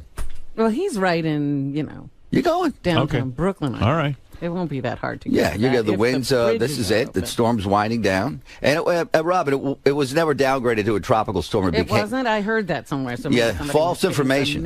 What was it? Was it a hurricane? It was a hurricane until 30 miles off the Atlantic City coast. And then it made that transformation into the hybrid storm, which became a normal winter storm. Call it a super cyclonic storm. So. Okay, so I didn't have the right term. So Robin No, was but right. the winds were. It wasn't a hurricane. Matter of semantics. The winds were still at Hurricane 85 in the center as it went on shore in Atlantic City, but they don't want to call it a hurricane because it didn't have the true tropical characteristics of a hurricane. The eye. What were the lost its highest eye. winds reported here? In the, 96, LaGuardia Airport. 96? Yeah, tuck it in, it got up to 88. Yeah, along the Jersey Shore, 89. 89 Tuckerton, Surf City, 89. Oh, that's some wind. Yeah, Atlantic City. Why didn't the wind blow off Bobo's wig? I can't figure that out. Yeah, that's a little strange. That was odd. Bobo needs a cyclone. By the way, John, I want to thank you personally. You did an excellent job last thank night. you. I was able to listen to some of it, not all of it. I was going to call in, and then I got the whole emergency going on at my place. Right. But you did a great job. It was great to have you as part of the team. Thank you. Yeah, I want to thank you for that. Well, Really. I want to thank you for the opportunity. I thought, You bet. Thank you. All right, John. Appreciate it. Good job. Keep us Thank posted you. if anything I happens. will. Immediately. My own personal weatherman there, Yeah. John Boleros. Boleris or Boleros? Polaris. Boleris. Like Antonio Polaris. Like Antonio Banderas. Has your relationship with your girlfriend changed? Oh, he's gone. Okay, too They late. got engaged yesterday. Oh, yeah, that's right. Exciting. All right. Well, I got to take a break again. So we still don't know what the day will bring. Whether No, we'll and be it's able to just- get out of the city. And then what if you get there and he's like doing a no audience thing? Would that Well, I bother don't know. you? No, I prefer it. Oh, okay. He needs a fucking audience. I mean, honestly, who needs it? Right. It's crazy. But I just, you know what it is? I'm trying to figure out my day. Right. And I just don't want to, like, try to get there and spend 3 hours in a car trying to get there because out of some guilt. Normally, I'd say, look, I can't get to your Brooklyn. Ay, ay, ay. Well, you heard what happened to DePace today. Yeah, he's trapped in his car because he Yeah, tried to because there's come in. only one way in. Yeah, that's what I'm talking about. I really don't want to spend my evening doing that. I do have to work myself in the morning. I wish. Can you call Jimmy, please, and just give me an answer on what they're doing? Who are you talking to? Have JD. You, Robin. Hello. You know what it is? Jimmy came all the way from California. He's all excited to do a show, but unfortunately, I live in Manhattan. I don't know how the hell I'm going to get there. He came at the worst time. Yeah, and I don't want to be that guy who doesn't show up for him, but What are you supposed to do? It's out of your control. I don't know. I'm you sure somehow it'll be like, well, he could have gotten here, you know. I mean, I don't know how to get there. Even the helipads were flooded. Yeah. And maybe by tonight it'll be fine, but how do I know? I mean, how can I predict that? And they don't tape at night, right? They're taping in the afternoon, right? Yeah, yeah, they're taping at 6 o'clock. Oh. But I have to get there. They want you there by 3 or something, right? No. No? No, I was going to leave the city at 4:30 and get over there by 5:30, you know. It could very well. Everything could have changed by noon today. Yeah. Well, I'll just stand on alert all day. Well, you got yourself into this. Yeah, I sure did. Well, yeah, I did. You're right. Did anybody ever get a hold of Jimmy? Steve, weren't you supposed to do that? What happened? I talked to Jimmy. Right. He's on hold back there. Obviously, we can't put him up. But he says they're planning on What do you doing mean a you can't show put if him up? you're doing the show. You can't put him up? I mean, I just called him from the regular phone and talked to him. What the fuck? So he's saying You they're can't still get him on the air. We can try to right now. The guys are getting the wrap up ready. I thought you wanted me to talk to him. That's what I did. No, Steve. Yeah. When I say I want you to call him, it means I want to talk to him. Okay, hold on. Not that I want you to talk. I'll get to him up. 1 second. Okay. Oh shit, Steve's out of it, man. He doesn't understand you at all. Oh, now I like I'm in charge of Jimmy's show. You are calling the shots. I mean, calling the shots. I can't get to this is Brooklyn. once again back to you. What is your mechanism for? Right. I mean, it's a nightmare. This Sandy. Fucking mechanisms. Oh my God. For doing Jimmy's show. Yeah. And whether you'll be there or not. Listen, I just agreed to do Jimmy's show. I didn't know there was going to be a major hurricane and that the blocking off all the bridges to Brooklyn. It's too much for me. Jimmy's got to let me off the hook. It's just a talk show. And then you call him. It's his show. He says, well, if you'll come, we'll do a show. It's up to me to come. It's up to me to do my show from here. All my guests canceled. I did the show. I'll get a hold of Jimmy. All right.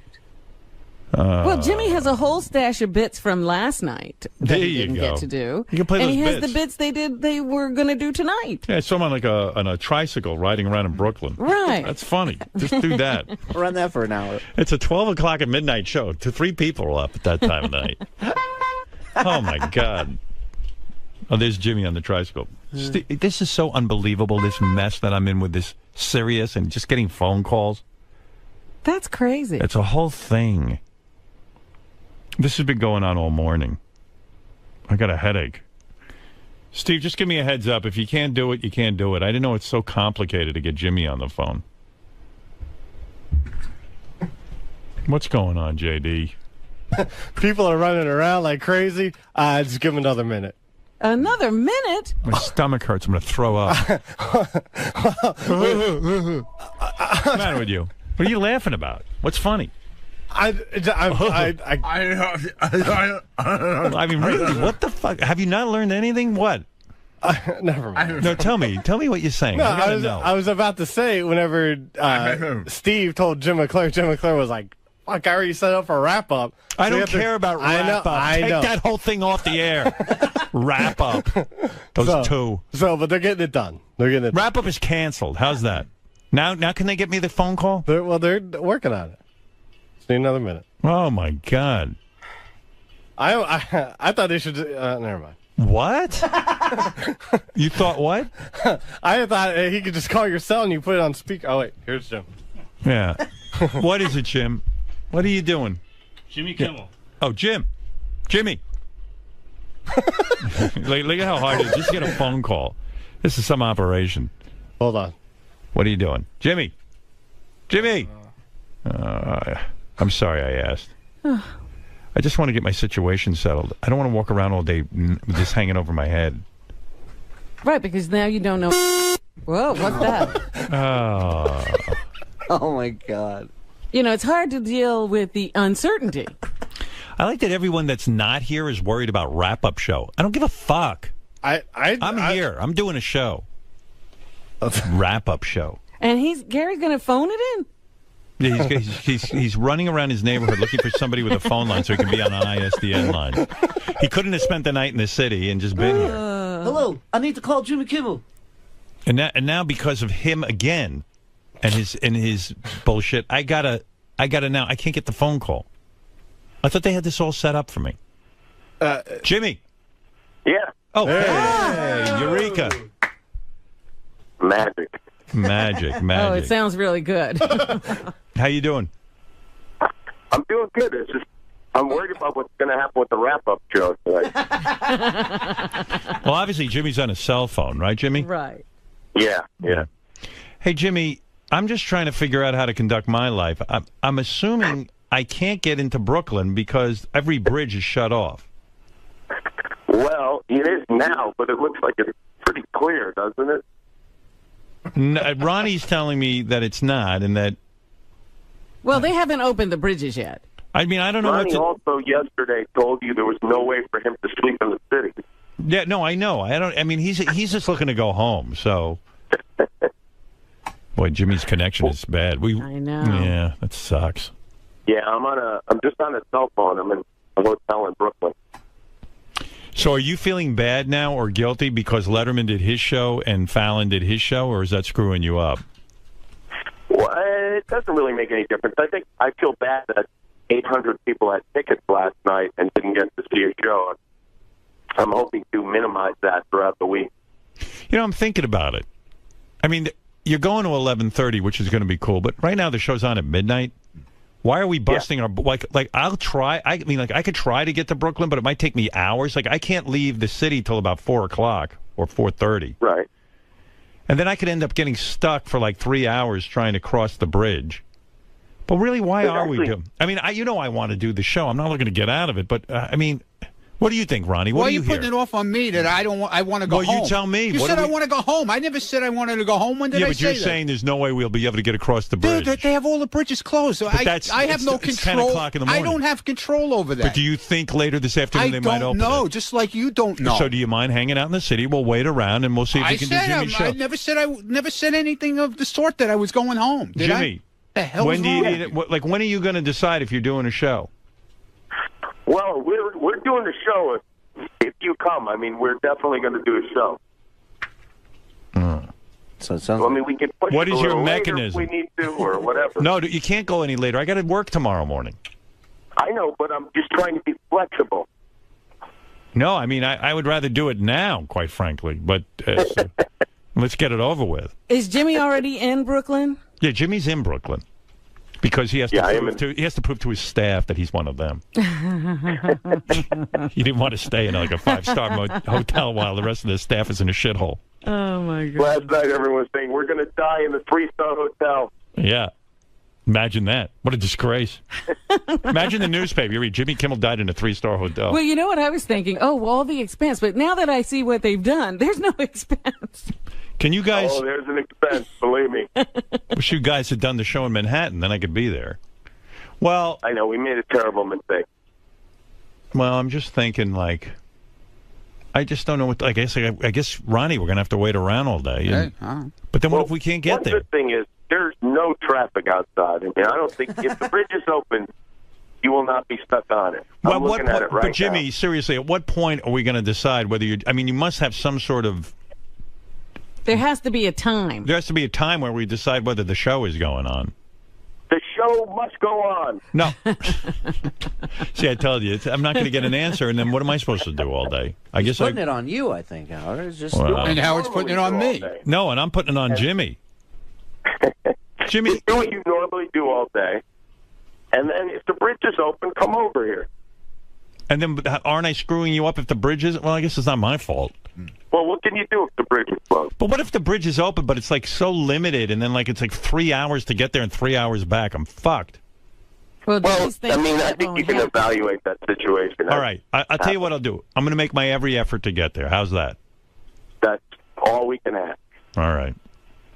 Thank you. And is Tracy Morgan there?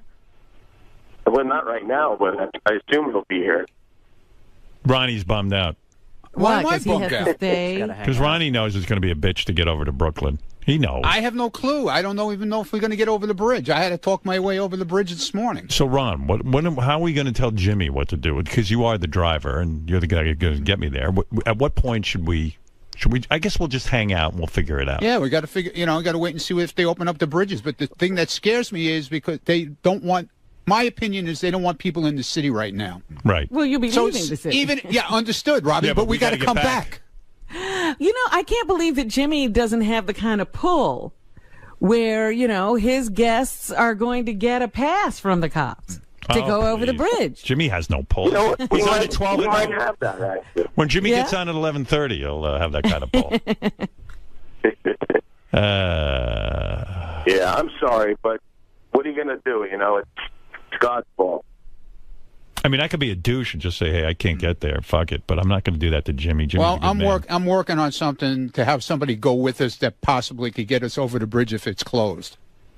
Yeah, but I just want to make sure we can work on that, too. I just want to make sure we can get back. That's the problem. Well, if that same person is with You us, can room with Jimmy tonight. if that same person stays with us, which he's supposed to. Who do we know? Superman? No. Who is this? Giuliani. Giuliani's going to drive with us? No, we need someone with a badge. All right. Ronnie, I understand. I'm making a joke. Physical reason. Shut up, Shuli, you imbecile. I'm sick of you. He's an already. imbecile. I'm sick of you. Yeah. All right, Jimmy, we're We going will to... contact Ronnie, and we will figure it out. Yeah. Yeah, thanks. Don't go out of your way to figure it out, Ronnie. I was so jealous. I wish I had been booked for Monday night. Right. Why does he book changing tomorrow night with Letterman? What a great show that would be. Yeah, get Letterman tonight. No, the two of you together. Well, what do you mean? You and Letterman tomorrow night. Nah, Jimmy's so hard for Letterman. He wants to have the whole time with him. He doesn't want me interrupting his date. That's that would be great. You and him And together. you know what kills me, Jimmy? All the publicity you do, you talk about like, oh my God, I can't believe I'm going to interview Dave. I'm going to interview Dave. I'm more of a fucking hero to you than Dave. That's true, but these people don't want to talk about you. They want to talk about Dave. The New York Magazine did a big article on Jimmy, and it was like, oh, my God, you would think, like, Jimmy beats off to Dave every minute. And I don't even think Dave is that much of a hero to Jimmy. It's just become this thing. I mean, it actually is true. Yeah, but I mean, it's a little much. I mean, I know Jimmy worships me way more than Letterman. There's only one hero tonight, and that is Howard Stern for coming over the bridge. And meanwhile, I was supposed to be on Wednesday night, which would have been a lot easier for me, but he bumped me for Letterman and put me on Tuesday. Oh, well, how is that? Because Letterman wanted Wednesday. I mean, that's it's not nice. It's painful. That's not exactly what happened. How long are you going to interview Letterman for? Like the whole show? No, not the whole show. Yeah. Who's on with Letterman? Who's the guest? I don't know. Maybe Kelly Ripa, maybe the band. Oh, it's Halloween, Vampire Weekend. I think we're doing a comedy bit. Right, that's what the billing was, that you've got some Vampire Weekend. What is and that? David Letterman. Yeah. Oh, really? Yeah, it's the band, yeah. Yeah, but it sounds like Jimmy's reserved the whole show for Letterman. It's going to be like 60 minutes. It's going to be in-depth. Yeah, in-depth. We're doing 2 segments with Dave. You should do the monologue together. Do dueling monologues, and then have like a banjo player, and then do a joke, and then Dave does a joke. Listen, if you come tonight, we'll do anything you want. Well, I'm going to do my best to get there. How's that? Because believe me, I would have canceled, but Jimmy's my friend, so I'll do it. Thank you. I appreciate it. All right. You think there'll be an audience there? Probably not, right? Oh, yeah, there'll be an audience there. Yeah, I don't care if there is one. I prefer them not being there. Marianne from Brooklyn will be there. Yeah, but I really prefer them not being there. Marianne's there right now. Yeah. Yeah. You know what you should do when Letterman comes on? Bring out a bed and an intern. What a bit that'd be. You'll go down in fucking late night history. See, Dave, I told you should be there. Yeah. Dave, we know you're miserable. You haven't been able to bang any interns since you got caught. So tonight, here's a bed and here's an intern. You have a blast. Want to make it feel like you're at home. Yeah. Are you even going to bring that up, Jimmy? What? No, of course not. What the hell am I What kind of interview is that? I watched Jimmy last week. He had Axl Rose on his show. He was great. I thought Jimmy did a great job with Axl Rose. I think Axl was supposed to call in here, but he never did. I talked to him about calling in here. He apparently enjoyed his last experience talking to you. He did, right? Yeah. Huh. I don't even know if he remembers his last experience. Yeah, I don't even. In fact, I don't even remember him. He called in. Yeah, once with someone else. There were 2 guys in a hotel room. Yeah, they had a bunch and of one chicks. of them was Axl Rose. Yeah, and he was dating that model, whatever her name was. He's not a big fan of Slash, I'll tell you that. No, you asked him? Yeah. Yeah, I know. He hates him. Slash. It was a good interview. Yeah, I would love to go do Jimmy's show tonight. Okay, listen, I'm going to do my best. At what time? Like, I guess at some point I'm going to have to call you if it's like 2:00 and the bridge is still closed. We're going to bail, I guess. All right, we'll figure it out. All right. You don't We think can you heal could get the city across the together. bridge? Wait, what did Jimmy say? I said we can heal the city together. All right. Okay. Jimmy's getting married, by the way. Wow. It's always something. He's always up to something. Big And wedding. what is with the big weight loss? Is that for the wedding pictures? Nah, he's just trying to get healthy. A lot of times, women do that. They get skinny for the wedding pictures. No, he's being skinny just in general. You're sure about Yeah, that? I He's know. not going to plump up again after? Did you have some sort of health scare? Some doctor told you you're going Is to have a that heart right? attack or something? It wasn't really a scare. I just made it. I don't, really more than anything, I bought a scale and I started weighing myself, and I became obsessed with weighing myself. Right. And that's really all there is to it. Yeah, he's not fun to eat with anymore because I go to dinner with him and orders a sensible dinner. It used to be more fun. Right. Yeah.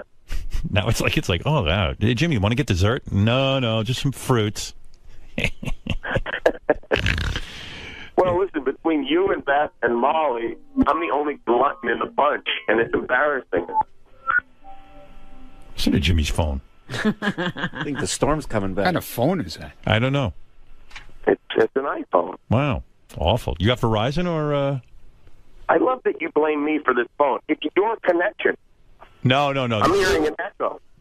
Yeah, it might be our connection, actually. Who Probably knows is what's us. going on with, what happened yesterday. Steve Brandano hooked it up. Do you want me to do a whole pre-interview? Because your organization keeps hocking me for a pre-interview. And I'll be honest with you. I'm not planning on talking about anything. I think we should just have a conversation.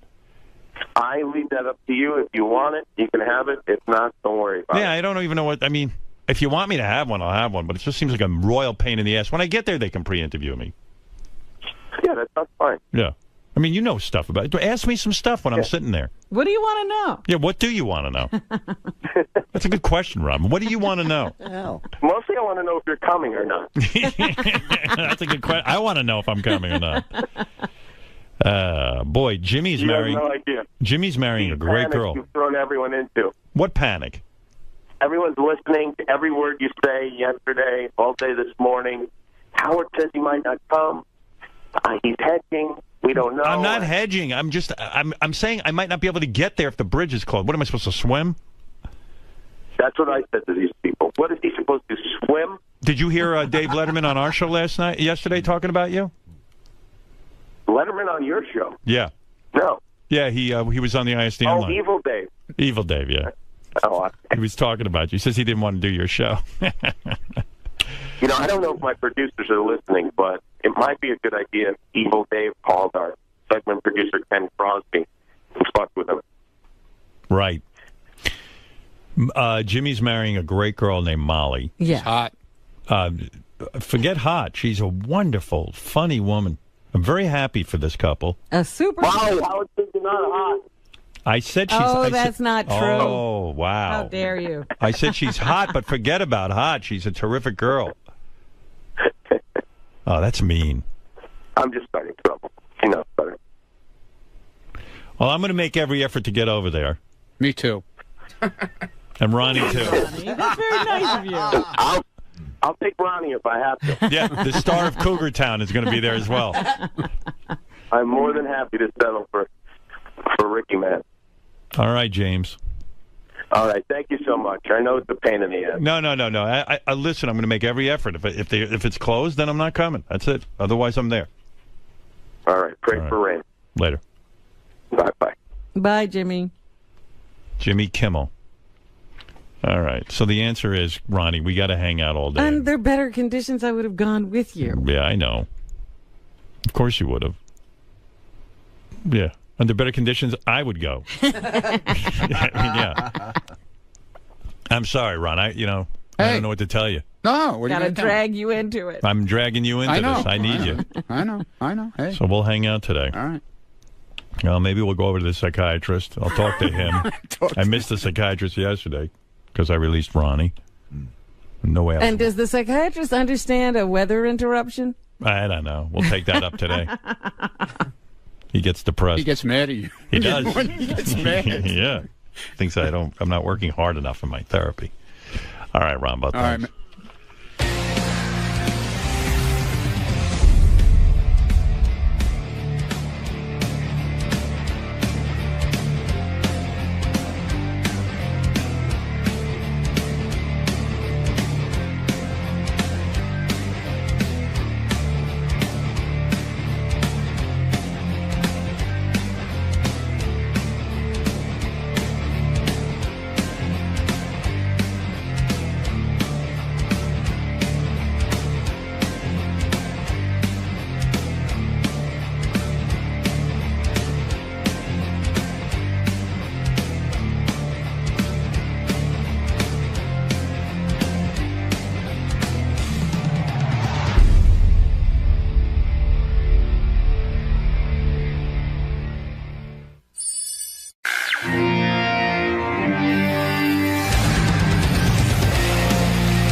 Good morning, everybody. And we are here live at Sirius XM. Well, some of us are. Shuli is here. Benji is here. Robin is here. Fred is here. Yes, these are the guys. These are the guys you want to go to war with. No, there are other guys here. J.D. Harmeyer is here. Jim McClure is here. Who else is here? Steve Brandano is here, who has just been promoted to executive producer. Ganji here, oddly enough. He's running the whole show by himself, practically. You know, it's so weird. So many people around here were offered a hotel room to stay in and do this show, and for the life of me, I don't understand why they... Gary was like, well, I have to be with my family. I have to protect my house. And how are you protecting your house exactly? That's why I kept asking that question. How are you going to protect the house? Such a pussy. I could turn on the generator. And I love all the people who write me in the email. You know, you're very mean to Gary. It's like, well, yeah, you're probably going nowhere in life, too. You know what I mean? You're probably a loser, too. I just don't have that mentality. Yeah, Gary called me last night, you know, in the middle of the storm, big storm. And he says, what is the mechanism by which you are coming in? What mechanism will help you to determine when you are coming in? I said, what mechanism? What mechanism will determine when I'm coming in? Wow. I said, here's the mechanism, Gary. I'm going to get up tomorrow. And if the world's still here. If the world's here, I'm going to go over to Sirius and do a radio show. I don't know. That's my mechanism. Well, he was asking me again, what mechanism is he using? Right. To determine. You know, and I was just like, I don't know how to answer that question. Well, I'm not your daddy. I mean, what do you want me to do? I told you, take a hotel room in the city and be here. That's what my father taught me. My father made it into work no matter what. Well, I used to work in hospitals. There was no such thing as, you just don't come in. I mean, Doug Goodstein hasn't been here for 2 days. That is one dude. If I'm ever in a war, that's the one dude. With him. Yeah, I'd rather be against him. He has got to be the biggest fucking pussy on 2 feet. He's and I'm not. France.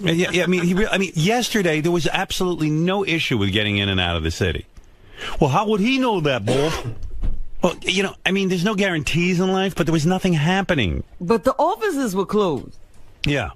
But they were told to stay home because the offices are closed. Not our offices.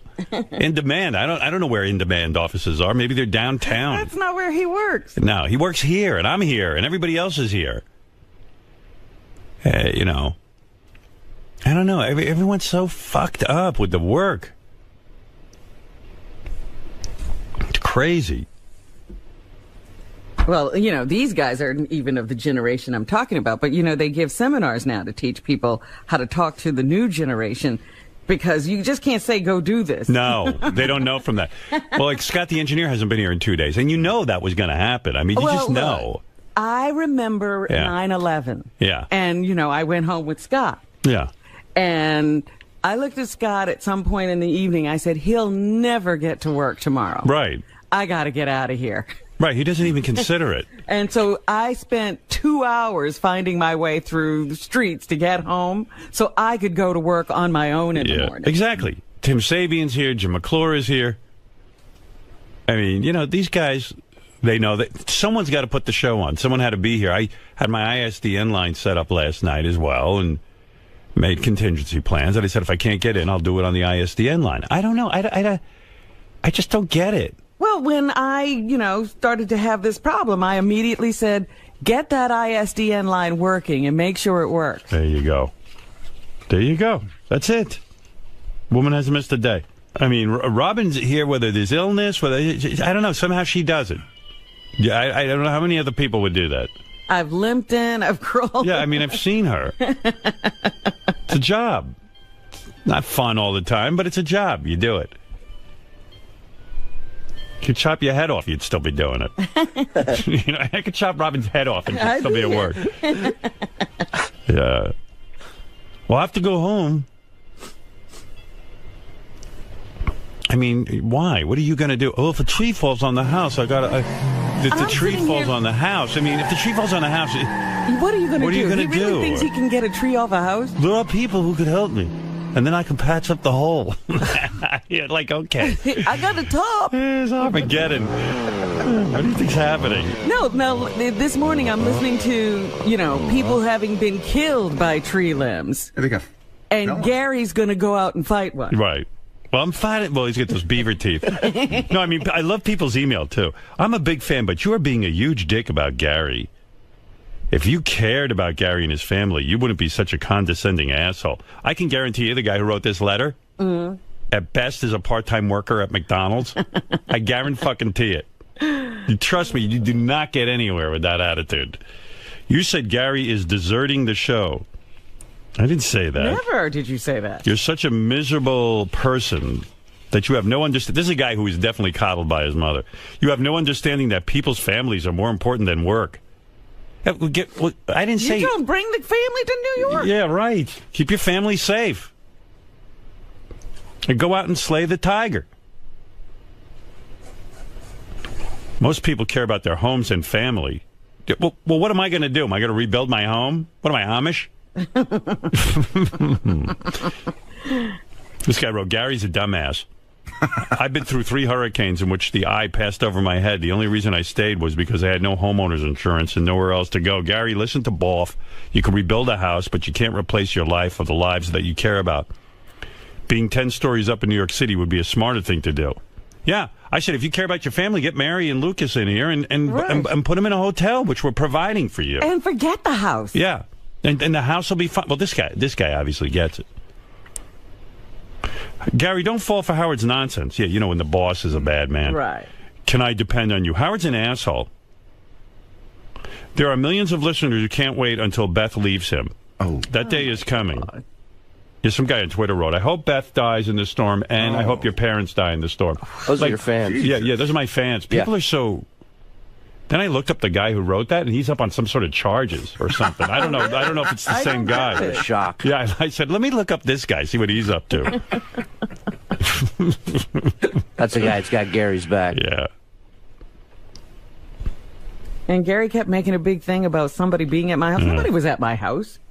Oh, Gary went off on me yesterday. He attacked me. On the yeah. I heard that. It's funny to me. I haven't earned the right to goof on Gary. In the wrap-up show, he attacked you? Yeah. Basically, he was saying, I haven't earned the right to goof on him. And I'm arrogant. In reality, he's really pissed at you. Right. And he doesn't have the cojones to come after you. Right. So he's going to go after me of course. For doing my job. Right. Which is entertaining you, as far as I'm concerned. Exactly. You're my audience. Exactly. In the meantime, Gary, you should fire anybody who goes along with Howard's "Can I depend on you" nonsense. Gary should fire him? Yeah. Mm-hmm. Quit being an asshole, Howard. This is a huge storm. Wall Street shut down. All schools in New Jersey are closed.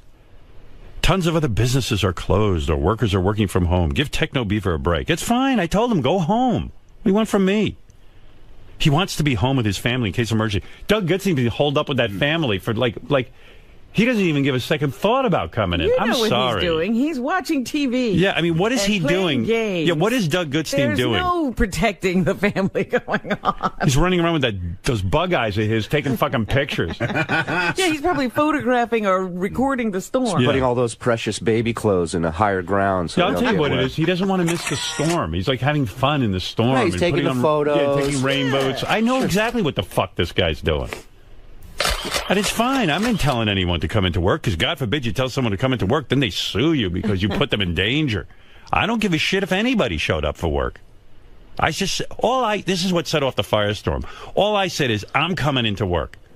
Oh, Boff is coming into work, but what if Mary gets hit by a tree? I said, I don't know what to tell you. I'm coming into work. You can come in or not. Last night I'm on the phone with him again. What is the mechanism by which you're going to decide? I think that's the most beautiful sentence. What is the mechanism I've ever heard? Yeah, and I was just like, I don't know, Gary. And then he said to me, well, what he was saying is, what is my mechanism for coming into work? I said, Gary, don't come in. You know what it was? It was, where's your cutoff switch? Yeah, and I said, Beth said to me, why don't you stay home and take a day off? I go, because, hey, I'm supposed to be here. There's no reason I shouldn't try. I'll do my best. I said to Gary, I think you should stay in the city if you want to be in a work. No, I got to be home with Mary. Fuck you. You're an asshole. I go, no. I said, if you want to be here, we have a hotel for you. If you don't, go home. Why is that an angry boss? It was so crazy. But you're making me feel stupid and guilty. I go, well, that's your problem. I didn't tell you to do anything. You're goofing on me. Yeah, I'm goofing on him somehow.